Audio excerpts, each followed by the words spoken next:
Guys एक और chapter start करते हैं अपन। चैप्टर नंबर 11 बखर और बुरुंजी। साहित्य के ये प्रकार हैं दोस्तों। देखते हैं बखर और बुरुंजी परिचय। बखर व बुरुंजी साहित्य में भी ऐतिहासिक चेतना मौजूद थी जो क्षेत्र विशेष की संस्कृति का प्रतिनिधित्व करते हैं। इनकी सहायता से आगामी पीढ़ियों तक के ज्ञान को हस्तांतरित किया जा सकता है, यानी कि आने वाली पीढ़ियाँ बखर और बुरुंजी पढ़ के अपने बीते हुए कल को जान सकती हैं। बखर साहित्य से महाराष्ट्र में मराठाओं के अतीत व बुरुंजी साहित्य से असम के अतीत को पुनर्निर्माण किया जा सकता है। बखर साहित्य, बखर लिटरेचर किताबें वो महाराष्ट्र की हिस्ट्री से रिलेटेड है, और जो बुरुंजी है वो आसाम की हिस्ट्री से रिलेटेड है। स्टुअर्ट गार्डन के अनुसार इस साहित्य के माध्यम से शासक अपने आप को उत्तराधिकार का मजबूत दावेदार, प्रजा का उद्धारक, है ना, प्रजा का भला करने वाला, संरक्षण करने वाले व्यक्ति के रूप में दिखाना जाता था। बखर क्या होता है दोस्तों? बखर पढ़ लेते हैं, 10 नंबर का सवाल आ सकता है। मराठा शासकों ने अपने निष्ठावान अधीनस्थों के माध्यम से, अधीनस्थ मतलब नीचे जो काम करने वाले कर्मचारी थे, उनके माध्यम से ये रचनाएं लिखवाई जिससे राजा का गौरव व कीर्ति का बखान हो सके, राजा का रिस्पेक्ट बढ़े। ये बखर 16वीं और 19वीं सदी के बीच में गद्य शैली में लिखे गए। ये मराठा शासकों के जीवन या शाही परिवारों, वंशावली, युद्धों की जानकारी देते हैं। इनसे हमें स्थानीय घटनाओं, क्षेत्र विशेष में करों की सूची, प्रशासनिक व्यवस्था, वंश के सदस्यों के बारे में अनुदान, भूमि से लेन देन पता चलता है। इसमें स्थानीय मराठी कहावतें, फारसी प्रशासनिक शब्द, संस्कृत के मुहावरे लिखे हैं। साथ ही पौराणिक दंत कथाएं, दैवीय घटनाएं, शारीरिक शक्तियों, सैन्य प्रक्रियाओं की जानकारी मिलती है। अर्थात तथ्य व कथाओं को अतिशयोक्ति तरीके से बताया गया। अतिशयोक्ति मतलब बहुत ही आश्चर्यचकित कर देने वाले तरीकों से। बखर साहित्य। प्रमुख बखर कौन कौन से हैं? जैसे कि सभासद बखर, जिसके लेखक कृष्णाजी अनंत सभासद हैं। चिटनिस बखर जो कि मल्हार रामराव चिटनिस के द्वारा लिखी गई। पेशव्यांची बखर जो कि कृष्णा जी विनायक सोहोनी के द्वारा लिखी गई। और बाहू साहेबाची बखर, ठीक है, ये कृष्णा जी विनायक सोहोनी के द्वारा लिखी गई। और सेठ गांवकर बखर, ये विनायक लक्ष्मण भावे जी के द्वारा लिखी गई। महिका वातीची बखर, ये केशवाचारी और नायक राव जी के द्वारा लिखी गई। सभासद बखर, इसमें क्या मिलता है? जो छत्रपति शिवाजी महाराज थे उनके जीवन से जुड़ी घटनाएं इसके अंदर मिलती है सभासद बखर के अंदर। चिटनिस बखर में शिवाजी से जुड़ी व भोंसले वंश की जानकारी मिलती है। पेशव्यांची बखर में पेशवाओं को इतिहास मिलता है। भाऊ साहबाची बखर के अंदर सदाशिव भाऊ, पेशवा व पानीपत के युद्ध की जानकारी मिलती है। सदाशिव राय भाऊ और पेशवा पानीपत युद्ध की जानकारी मिलती है।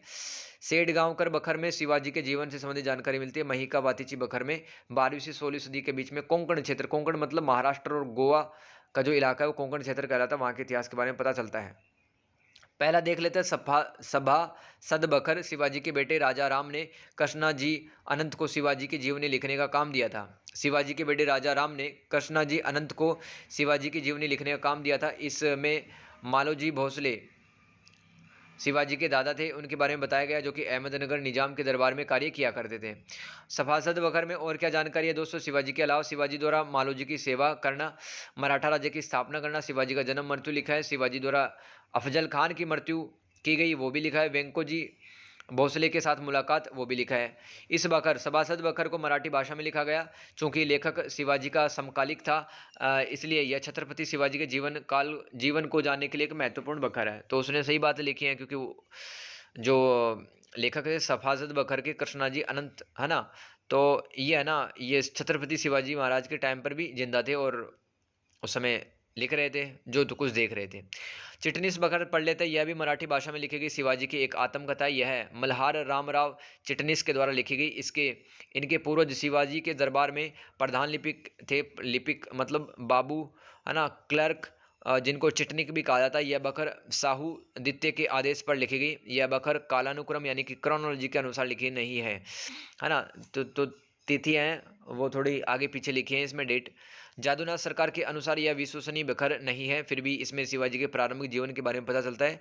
यह शासक शिवाजी के उदय में देवी हस्तक्षेप करने का प्रयास करते हैं। चिटनिस बखर। अन्य जानकारियाँ, चिटनिस बखर में शिवाजी के पूर्वजों की वंशावली मिलती है। मराठा प्रशासन के बारे में मिलता है।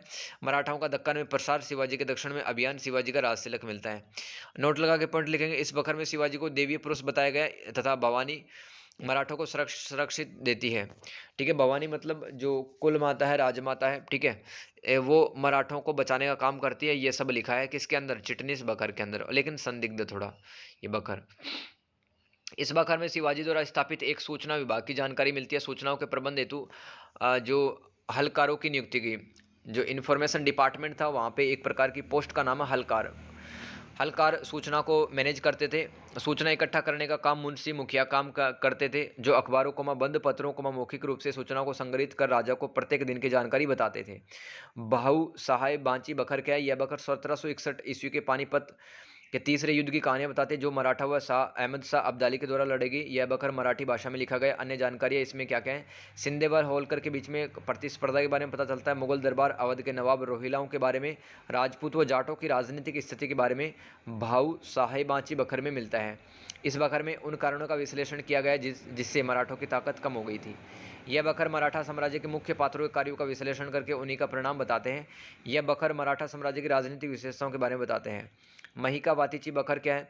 महाराष्ट्र में सौ धर्म व महाराष्ट्र धर्म की रक्षा करने में के संदेश हेतु केशवाचार्य एवं नायक राव द्वारा बखर लिखी गई। इसके अंदर मराठा क्षेत्र व आसपास के क्षेत्रों में बदलती राजनीति के बारे में बताया गया, गांव की अनुमानित आय के बारे में बताया गया, वंशावलियों के बारे में लिखा है और नाना साहब पेशवा फर्स्ट की ईमानदारी का वर्णन महिका बातीची बखर के अंदर दिया गया है।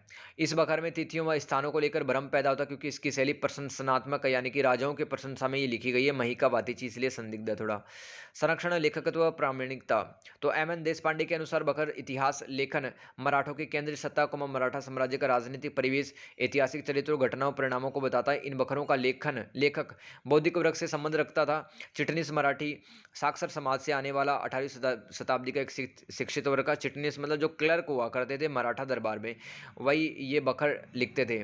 ठीक है। राम चिटनीस ने अपने बखर में उनके पूर्वजों द्वारा शिवाजी से किया गया राजनीतिक व्यवहार, सूचनाओं का आदान प्रदान, लिखे गए शाही पत्रों के बारे में लिखा है। चिटनीस वर्ग के लोग राजा के रणनीतिकार प्रतिनिधि थे, स्ट्रेटेजिक रिप्रेजेंटेटिव थे राजा के चिटनीस वर्ग के लोग, तथा राजा को उसके सहयोगी तथा शत्रुओं से समझौता भी करवाते थे। देश पांडे के अनुसार बखर लेखक मराठी अधिकारी तंत्र का हिस्सा थे, जिन्होंने मराठा शासकों के जन्म, मृत्यु, तिलक, राज्यारोहण, विवाह, वंशावली के बारे में लिखा है। बखर लेखकों ने लिखते समय पौराणिक ग्रंथ, राज्यों के दस्तावेजों की सहायता ली है। बखरों की प्रतिलिपियों में फारसी भाषा के शब्दों में अनुवादित किया गया है। 17वीं शताब्दी के मराठों के उदय को 18वीं शताब्दी के मराठों के उत्कर्ष के काल को हम बखरों की सहायता से जान सकते हैं। अर्थात बखरों में हमें ऐतिहासिक चेतना के तत्व मिलते हैं, इससे वास्तविक इतिहास पता चलता है, क्योंकि हमें सब कुछ तो पता चल ही रहा है, जन्म, मृत्यु, राज्यारोहण, ये सब। बखरों को छपाई प्रकाशन के उद्देश्य से नहीं लिखा गया। बखरों में पेशवा, भोसले, होलकर परिवारों का वर्णन मिलता है, उनके द्वारा किए गए सैन्य अभियानों के बारे में लिखा है। इसलिए बखर अतीत के ऐतिहासिक ग्रंथ है, अतः इनमें लिखी गई बातों को विश्वसनीय मानकर स्नातक स्तर की परीक्षा में शामिल किया जा सकता है।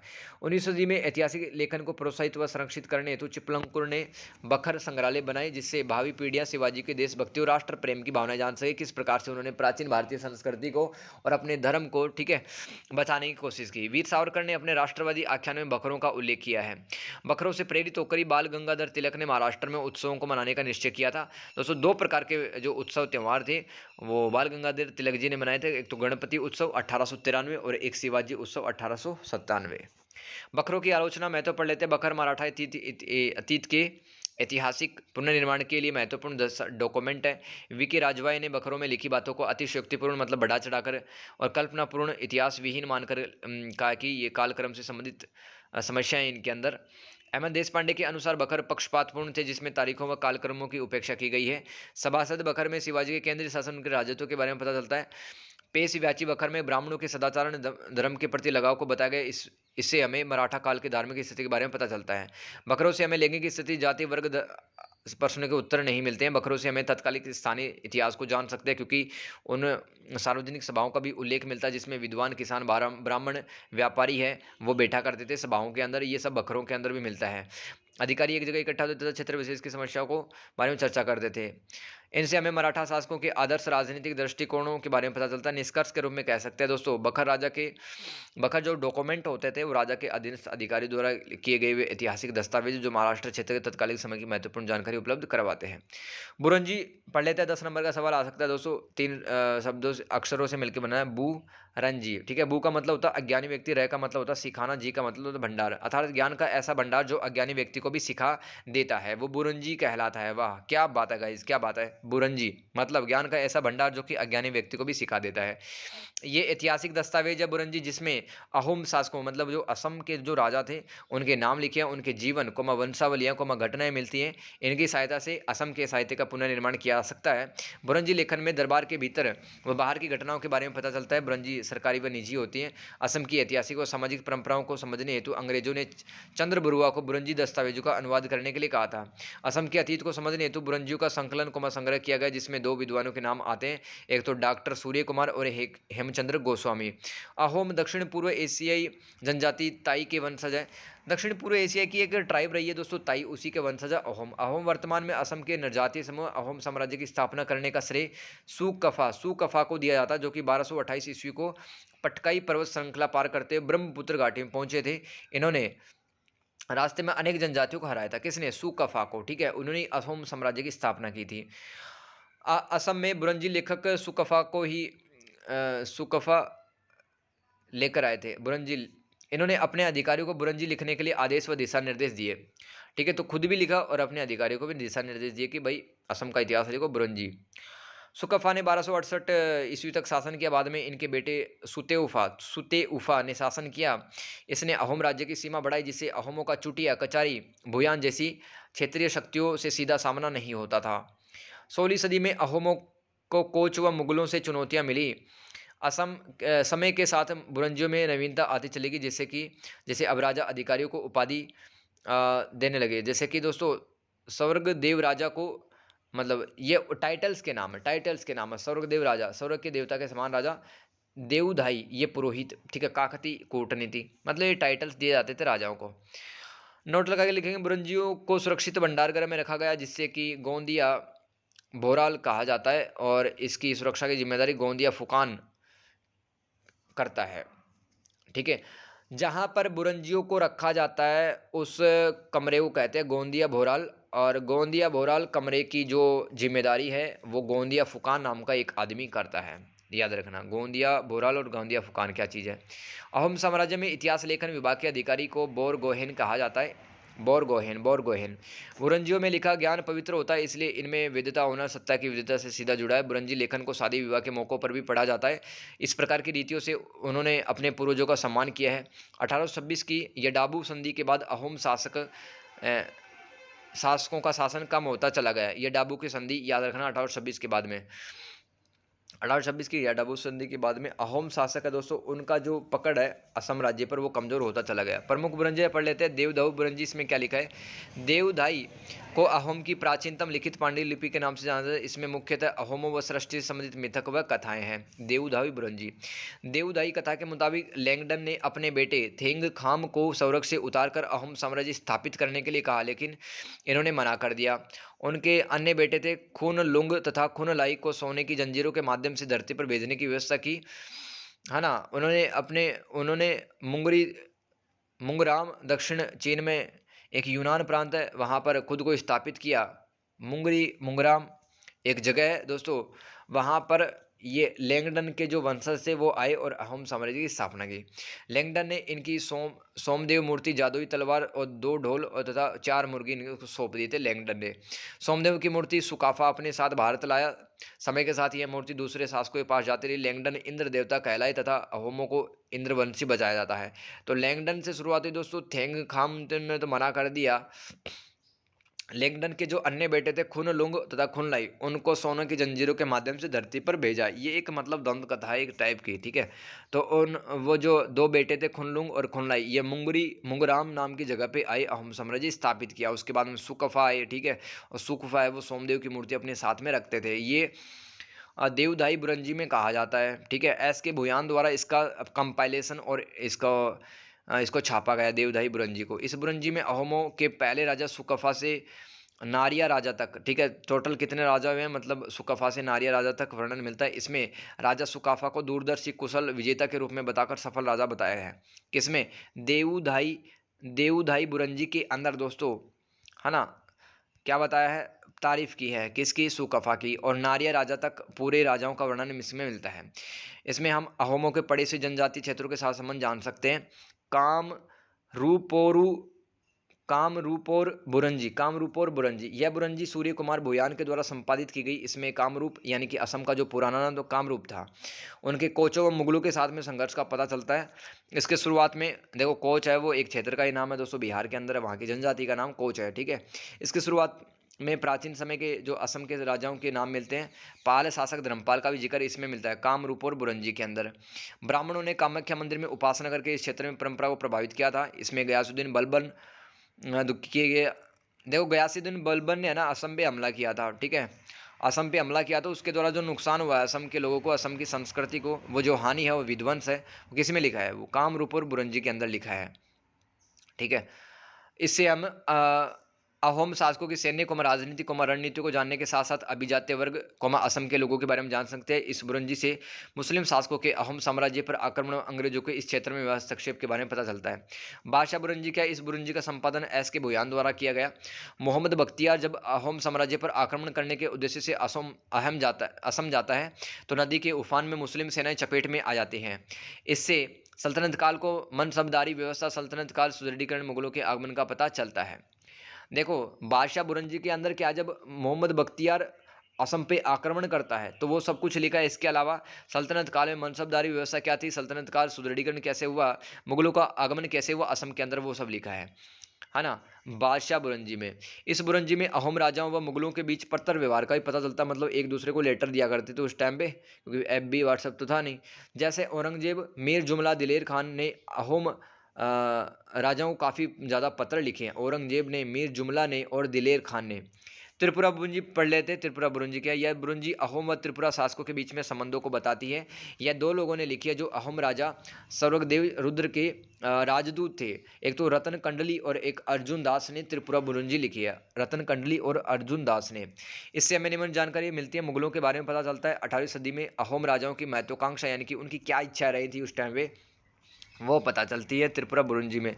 ये एक प्रकार का यात्रा वृत्तांत है। यात्रा वृत्तांत मतलब घूम घूम के इतिहास लिखना, जिसमें स्थानों को, लोगों को, रीतियों के बारे में पता चलता है, जो आज भी पर्यटकों हेतु यात्रा दस्तावेज के रूप में काम आता है उनका, ठीक है। उनको गाइड करता है ये वाला बुरंजी। त्रिपुरा बुरंजी ने अपने रास्तों को, काफ़ी सारे रास्ते बताए गए हैं त्रिपुरा बुरंजी में। इस बुरंजी से हमें मुगलों के विरुद्ध हिंदू शासकों के संघ के निर्माण की जानकारी मिलती है, मतलब मुगलों से लड़ने के लिए जो हिंदू राजाओं ने संगठन बनाया था उसका भी पता चलता है त्रिपुरा बुरंजी में। तुंग खुंगिया बुरंजी, इसमें अहोमों के अंतिम वंश तुंग खुंगिया वंश का वर्णन मिलता है। इस वंश ने असम में 145 वर्षों तक शासन किया था। बर्मी लोगों के द्वारा यडाबू की संधि करने के बाद अहोम क्षेत्र पर अंग्रेजों का नियंत्रण स्थापित हो गया था। यडाबू की संधि 1826 में हुई और फिर अंग्रेजों का कंट्रोल हो गया असम क्षेत्र पर। श्रीनाथ बरबुरुआ ने तुंग खुंगिया बुरंजी लिखी है। इस तुंगखुंगिया बुरंजी से हमें तत्कालिक असम की राजनीति और सामाजिक परिस्थिति समझ सकते हैं। तुंगखुंगिया वंश से लाल कसूला नाम व्यक्ति ने मंसूर खाना के साथ मिलकर असम के तत्कालिक राजा व भावी राजाओं पर आक्रमण कर दिया था। इसने गोडापानी सुद इफा पर हमला किया था। गोडापानी की पत्नी जयमती कुंवरी को बंदी बना लिया था। पीछे से तुंगखुंगिया वंश के गदाधर सिंह को अहोमों का राजा बना दिया गया था। तो दोस्तों, ये एक छोटी सी कहानी है। जयमती कुंवरी का नाम असम के इतिहास में प्रमुख रूप से लिया जाता है। इस बुरंजी में अंग्रेजों द्वारा अहोम क्षेत्र पर रणनीतिक रूप से कब्जा करने का भी उल्लेख मिलता है। तो इस प्रकार से ये जो हमारी बुरंजी है, तुंगखुंगिया बुरंजी, कंप्लीट होती है। साथ में चैप्टर भी कंप्लीट होता है, ठीक है। बखर और बुरंजी, बखर तो है महाराष्ट्र के इतिहास से रिलेटेड, जिसमें मराठाओं का इतिहास लिखा, और बुरंजी में अहोम राजाओं का इतिहास लिखा। Thank you so much everyone, मिलते हैं नेक्स्ट चैप्टर में।